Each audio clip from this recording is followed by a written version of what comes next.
What's up, YouTubers, one and all? My name is Fit1987, and today we'll be taking a look at the Transformers Earthspark Volume 4. This is episodes 11 through 14 of the Chinese comic book adaptations.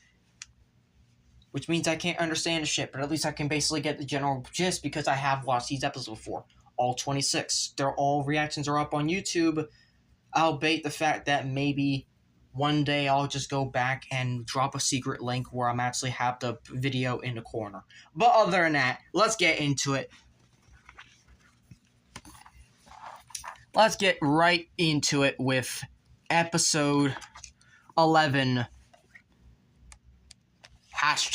#oops. This is also the episode that kind of like... I'm actually one of the few people who actually like # when this episode aired instead of just like, she's just, I don't like her, period. I admit I was weirded out by the 3 Terrans in the beginning of the episode 10. But this batch really helped me grow on pretty much all of them, including Nightshade. That being said, there are some issues. So, let's start with #oops with Karen, who was introduced in episode 9 and already showed her true colors as the secondary villain of the entire first season. And also Starstream, who just growls in this episode, and that's it. That's all he does.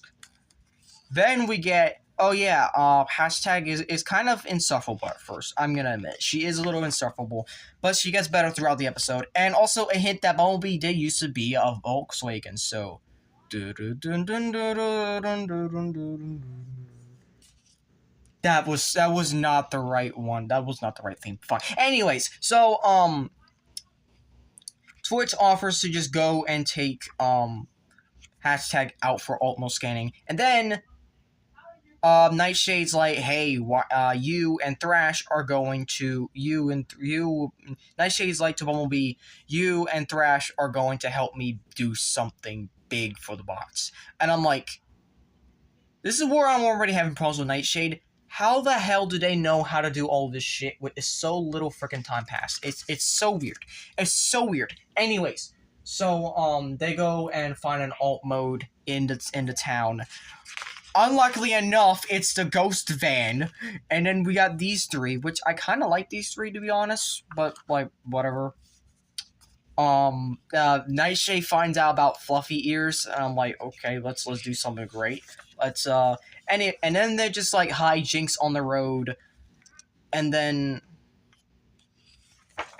they pretty much get like, we are in trouble now because now the van is acting spooky and all that.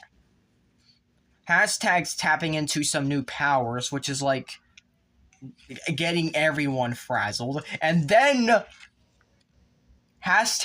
does an accidental breakout with Soundwave actually killing people. Like, bruh, of course he wants to.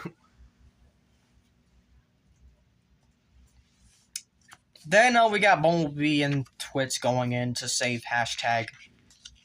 And then we get the back and forth between the hacker and the hacked, or whatever, the hacks, #, I don't know. Then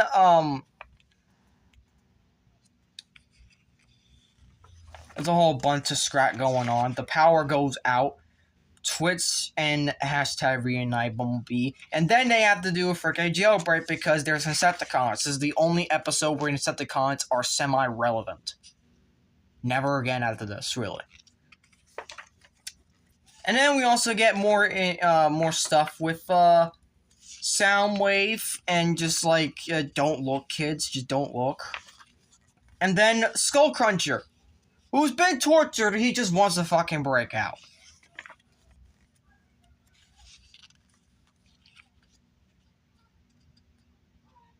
And then Twitch actually knocks him out.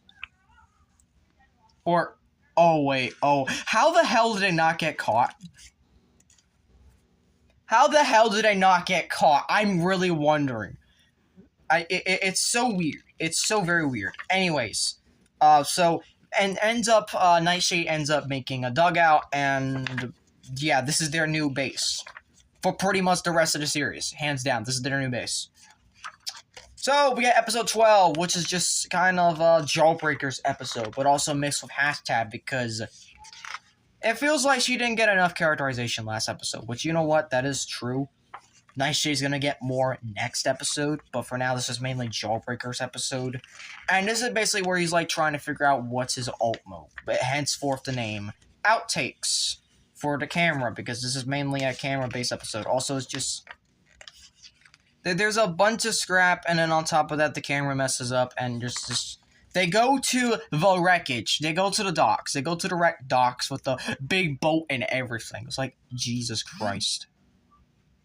This is one of the few things that I do like. It's just like, yeah, it's good. I kind of like this episode, but like,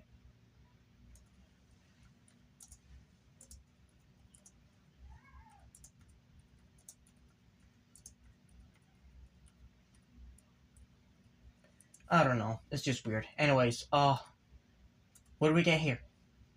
Recording in progress. Oh, God. Alright, so that is 1, 2, 3, 4, 5, 6, 7, 8, 9, 10, 11, 12.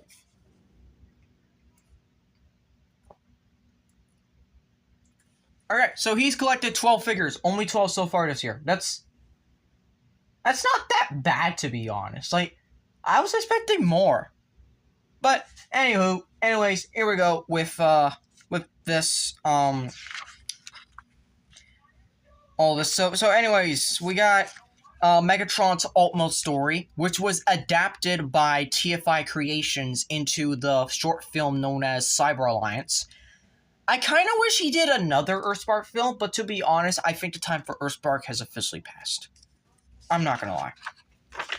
Also, I'm not in a server anymore, so I really don't know what the hell he's doing. I wish him luck on his other projects, though. So then we get to Alita training and talking to Jawbreaker, and ultimately this is basically Alita's best scene of the entire season and possibly the entire show, because this is probably the best scene that she has, and that's it. But this is it. I like this episode mainly just because it just fleshes out a lot more on who Jawbreaker is, and like definitely autism coded, and that he's definitely not gonna get he's definitely gonna get a Dinobot alt mode. The toys leaked it. The toys already leaked what he was gonna get. So, and then the end of the episode is just kind of eh. Also, Dot looks fucking tired here. Just go to bed, woman. Go to bed. Misconnection. The episode I was just so wrong on because I just did not know what this episode made any sense of. This is basically Nightshade's alt mode episode, which, yes, they do get an alt mode, and this is also the only episode with the only other one-time appearing Decepticon character, Tarantulas. And, as you expect, where the fuck is Tarantulas in Season 2? Oh yeah, he's gone. I like the headcanon, unfortunately, that he died, but that's just me. I don't know. I don't even know how I want to incorporate him in my AU, because I want to include more of him, because he seems like a very fun character. But, like, I don't know. Anyway, so, Nightshade goes to reading books and stuff, going to a graveyard, and then meeting Tarantulas. A Decepticon, who doesn't appear as a Decepticon, much like Megatron. So, this is, like, This is interesting. This is, like, a very interesting episode, going over the dynamics of not only what makes an alt mode, and recontextualizing it, but also this episode pretty much just goes around with Nightshade, and also just kind of explains more of the fact that this show is really leaning towards Autobots and Decepticons are not just simply good and evil, it's just black, it's just gray. It's just shades of gray for the war. There's just no black and white anymore. Which I really did love this show for until Season 2 kind of fucked it up. Now, in a sense, if Season 2 did actually go and do with the, with Season 2,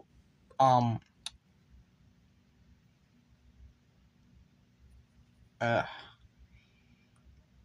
all right.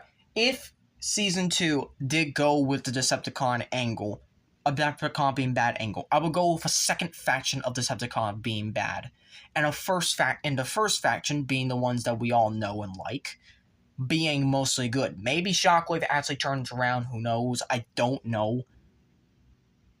But like, admittedly, I do want the Decepticons bad. But when you take the time to make them kind of likable, relatable, and show that the war's just shades of gray, yeah, it gets to the point that you don't want a Decepticon being bad, and then it just ruins the whole show.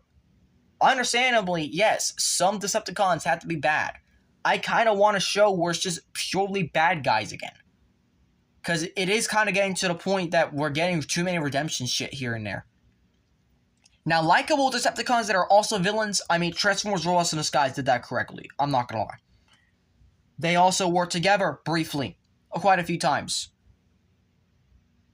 And then we get this. So it's like, yeah, I completely understand both angles. But for like Earthspark, you fucked up the moment you did season 2. Just ended the season 1. So yeah, anyways, Dot and Alice get kidnapped by tarantulas. He thinks that they're going to, and it's basically just miscommunication. It's really just miscommunication plus Nightshade scans in alt mode, plus there's a fight, and in this fight, apparently is the thing that sets off Ghost, not something like other things earlier. And I'm like, yeah. And then the best episode of season 1, hands down, the number 1 best episode, and the episode that made me cry.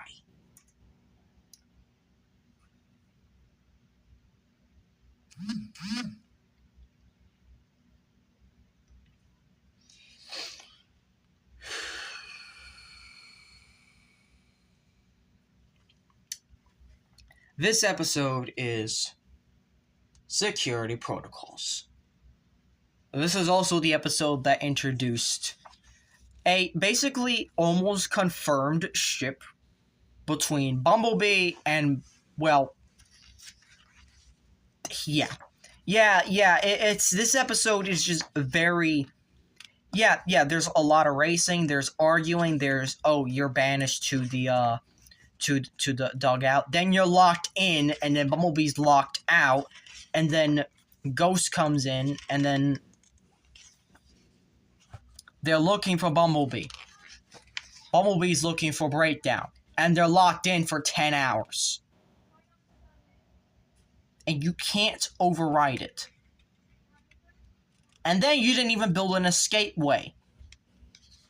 You know, I feel like this episode is really the episode that really kind of made me feel like, yeah, I can kind of make Twitch kind of start going a little stir crazy. Because I have said in previous episodes where I was building with Shatterstorm, I think it was, that Shatterstorm is basically the evolution of Twitch in season 2 of my AU, and she basically becomes the TF1 Megatron, essentially.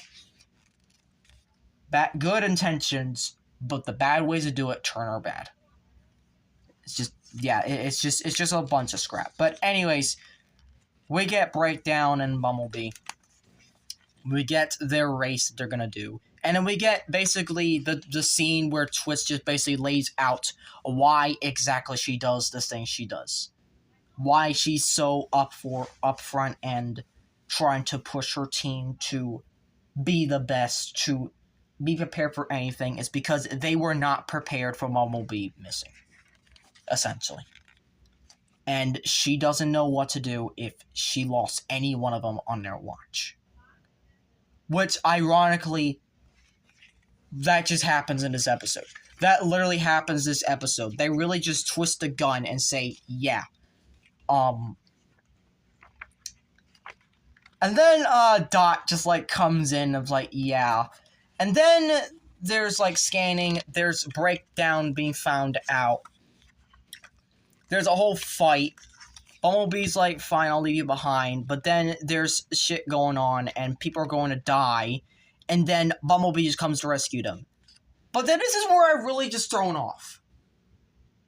He tells them to fire. Instead of, like, thanking them, they fire. This is very important for episode 23, by the way.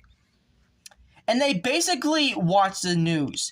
They basically are like, we need to get out of here now and help Bumblebee.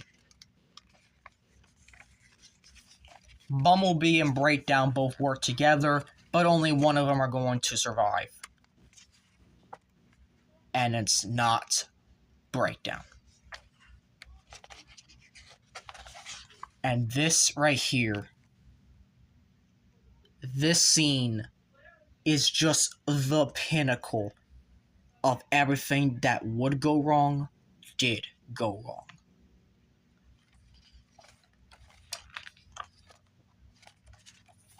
And then here, when they get home,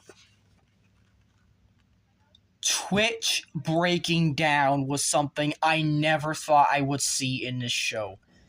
And once they did it, I broke. This was just my favorite episode of the entire show. And even better, even entire, like, I think this is just the best one of the entire show. Like, Season 1 peaked. Season 1 Batch 2 peaked. And it just keeps getting better. So yeah, that's it. That's book 4. So we might as well just finish up today's recording session with book number 5, which is the last 4 episodes of Batch 2. Which one of them is an episode that I'm just like, about, but the other 3 I'm like, oh, fuck yeah. But anyways, if you enjoyed this video, I hope you consider clicking notifications so be updated on all updates and videos. Please like, comment, share, and subscribe. And as always, till all are one.